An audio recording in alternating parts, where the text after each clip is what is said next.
골로새서 1장 13절 말씀 다 같이 한 목소리로 받들어 읽도록 하겠습니다. 그가 우리를 흑암의 권세에서 건져내사 그의 사랑의 아들의 나라로 옮기셨으니 아멘. 1장 13절 14절 말씀에서는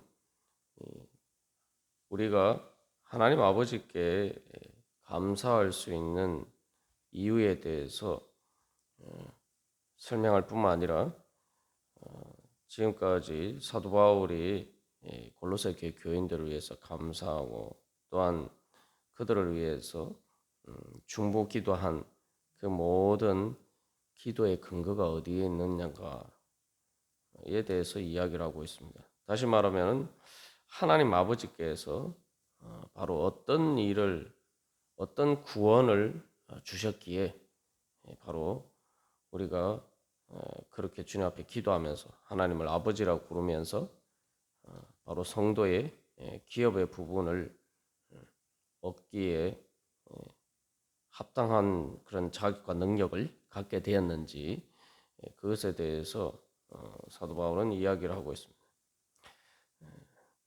그래서 12절에서 합당하게 하셨다라고 이야기하고 있는데 이것들이 어떻게 가능해졌는가? 왜 자격과 능력이 없는 우리가 성도가 되고 또 하나님께서 주신 그 하나님의 성도의 기업을 얻을 수가 있게 되었는가? 이를 위해서 하나님께서 우리에게 무엇을 해 주셨는가? 그래서 13절에서 바로 그가 그는 바로 12절의 아버지죠. 그래서 하나님 아버지께서 우리에게 무엇을 해 주셨는가? 무슨 은혜를 베풀어 주셨는가에 대해서 이야기를 하고 있습니다. 그래서 우리가 이 감사가 바로 기도의 시작과 끝이고 또 우리의 모든 신앙생활의 토대가 된다. 우리의 신앙생활은 결국 하나님께서 우리에게 베풀어 주신 은혜에 대한 감사와 찬양과 응답이다. 그래서 감사와 찬양, 다른 말로 하면 그게 바로 예배죠. 모든 신앙생활의 중심이 예배라는 것은 바로 또 그런 의미를 가지고 있습니다. 그렇다면은 우리가 그 은혜가 무엇인지 제대로 알아야지 우리가 바로 그 감사에 늘 깨어 있으면서 우리가 그렇게 살아갈 수가 있겠죠. 그래서 사도 바울은 그 은혜가 무엇인지 이제 13절 14절에서 이야기를 하고 있습니다. 그래서 13절에서는 그것을 흑암의 권세에서 건져내사 그의 사랑의 아들의 나라로 옮기셨다라고 이야기하고 있습니다. 이 흑암의 권세에 대해서는 우리가 이미 그 12절의 빛 가운데서라는 말과 대비해서 이렇게 살펴보았습니다. 근데 여기서 한 가지 더 우리가 알아야 되는 것은 흑암의 권세라고 이야기를 하고 있는데 여기 권세란 말은 그 자유라는 그런 의미를 가지고 있습니다. 즉 허용되는 그래서 뭔가를 제재받지 않고 마음대로 할 수 있는 힘을 이야기하기도 합니다. 이 말은 일반적인 중립적인 의미로 쓰여지기도 하고 또 뭐 예수님께 적용되면 또 좋은 의미로 사용되기도 하지만 여기 또한 부정적인 의미로는 이 폭군을 의미할 때도 이 말이 사용됩니다. 그래서 이 부정적인 의미로는 마음대로 폭군이라는 게 뭡니까? 법이나 어떤 원칙이나 정의나 도덕이나 윤리를 따르지 않고 자기 마음대로 자기 권력을 행사하는 것을 이야기를 하죠. 그래서 이 흑암의 권세라고 이야기하고 있는 것은 바로 어두움의 그런 죄와 사망의 권세의 속성을 여기서 보여주고 있습니다. 말 그대로 폭군과 같다는 거죠. 그리고 또한 이것은 현실적으로 우리 가운데 작용하는 힘입니다. 여기에서는 역설적으로 이게 바로 흑암의 권세이기 때문에 흑암이 폭군처럼 할 수 있다는 것은 대신에 우리가 그 흑암의 권세에 있을 때에는 우리에게는 자유가 없죠. 이게 가장 또 큰 특징이에요. 그래서 이 죄를 지을 때, 죄 가운데 있을 때에 사실 자기 마음대로 한다 하지만 그 마음대로 하는 게 내가 마음대로 하는 것이 아니라 죄가 폭군처럼 내 가운데, 내 중심에 자리에 잡고 그 모든 권력을 행사한다는 거예요. 그래서 거기서 내 마음대로라는 것은 말 그대로 내 마음이 아니라 죄의 마음대로, 흑암의 권세가 그 마음대로 나를 좌지우지한다는 겁니다. 그러니까 나는 뭐 완전히 노예고 종이고 꼭두각시가 되는 것이죠. 그래서 이 죄를 짓는 결과는 항상 자기 마음대로 하는 것처럼 보이지만 결국은 자기 마음대로 안 되는 것입니다. 죄 짓는 사람들이 다 그렇죠. 자기 마음대로 어떤 육체의 정욕이나 모든 탐욕이나 그런 죄의 정욕을 통제를 할 수 없을 때에 바로 죄의 권세 아래에 있는 겁니다. 그리고 뭐 이 음주운전이나 뭐 술을 마시는 경우도 술 취해서 여러 가지 사고를 일으키는 경우도 마찬가지. 그런 경우를 우리가 이제 보면은 가장 잘 알 수가 있는데 술 취하게 되면은 제정신이 아니게 되죠. 그래서 멀쩡한 정신으로는 할 수 없는 이성적인 판단으로 자기 자신의 행동을 통제할 수가 있는데 술 취하면은 그게 안 된단 말이죠. 그러다 보니까 어이없는 행동을 해서 평생 자기가 쌓아온 모든 것을 한순간에 다 무너뜨리고 또 음주운전이나 또 술 취해서 또 길 한가운데 누워 있다가 사고로 죽거나 그런 일들이 되는 것처럼. 그래서 이 그러한 양상들을 보면은 우리가 사실 술 취하는 것만 그런 생각합니다만 그런 것뿐만 아니라 바로 죄가 바로 그렇게 술에 취하는 것과 같다. 그래서 내가 내 마음대로 하는 것이 아니라 죄가 나를 멋대로 좌지우지하는 것이 바로 흑암의 권세입니다. 그래서 이 흑암의 권세에 대해서 이야기를 할 때 예수님께서 십자가에 달려 돌아가실 때 그 전에 예수님께서 이제 대제사장과 그들이 대제사장이 보낸 사람들에 의해서 이제 잡히게 되죠. 그때 예수님께서 바로 너희의 때에 어둠의 권세로다. 그래서 흑암의 권세가 뭐냐? 그래서 이 예수님을 잡아서 십자가에 못 박는 것.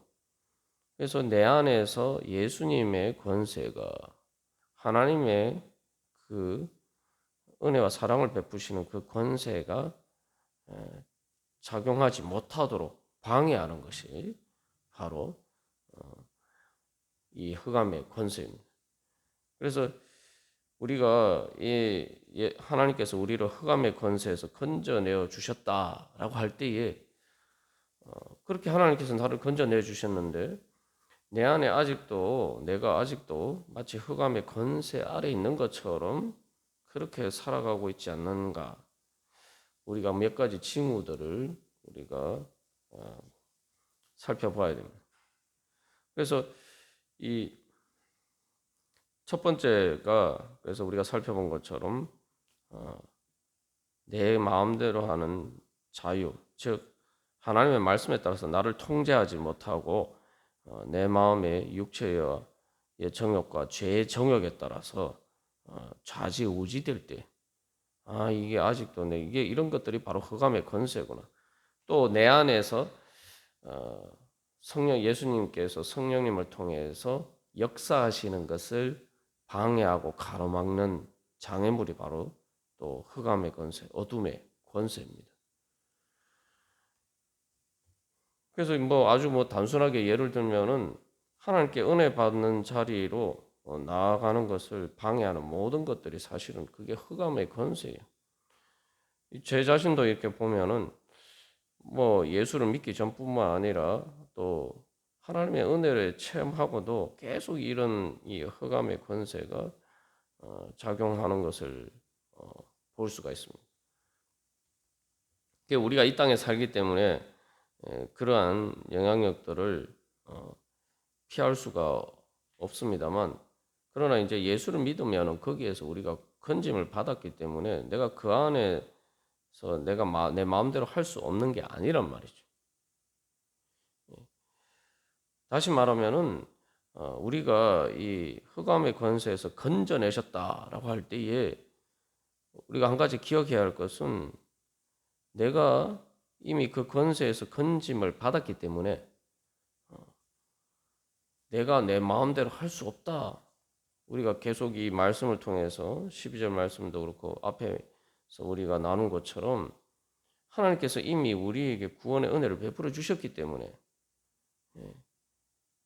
이제는 내가 주님 앞에 나아가서 기도하면서 결단하고 행하고 주님의 뒤를 따라가면 되는 거예요.